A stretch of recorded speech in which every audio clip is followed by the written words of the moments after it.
नमस्कार। ओम श्री परमात्मने नमः।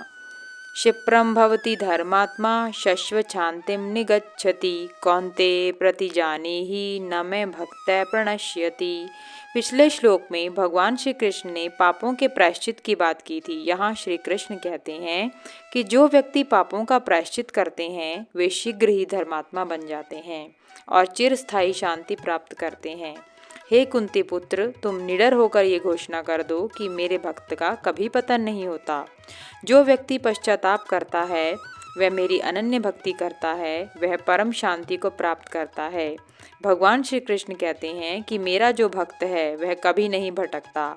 श्री कृष्ण यहाँ एक सूक्ष्म संदेश दे रहे हैं कि जो व्यक्ति पापों का प्रायश्चित करके स्वयं की मान्यताओं पर अड़िग रहता है वह साधु होता है।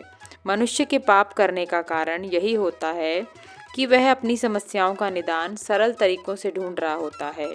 एक चोर इसलिए चोरी करता है क्योंकि वह परिश्रम करके धन अर्जित नहीं करना चाहता।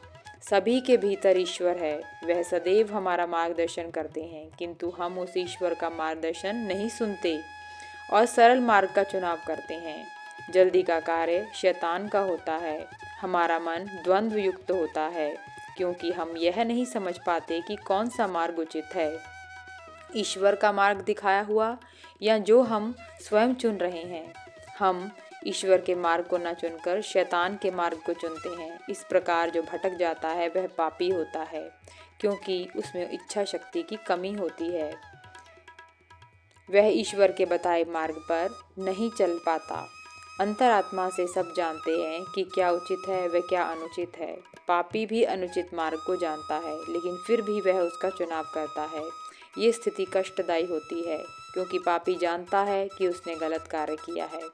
बुरे कार्यों का भार मनुष्य के साथ रहता है। यदि मनुष्य पापों को मानकर ईश्वर के समक्ष समर्पण कर देता है तो वह भार मुक्त होकर पाप के भार को कम कर लेता है।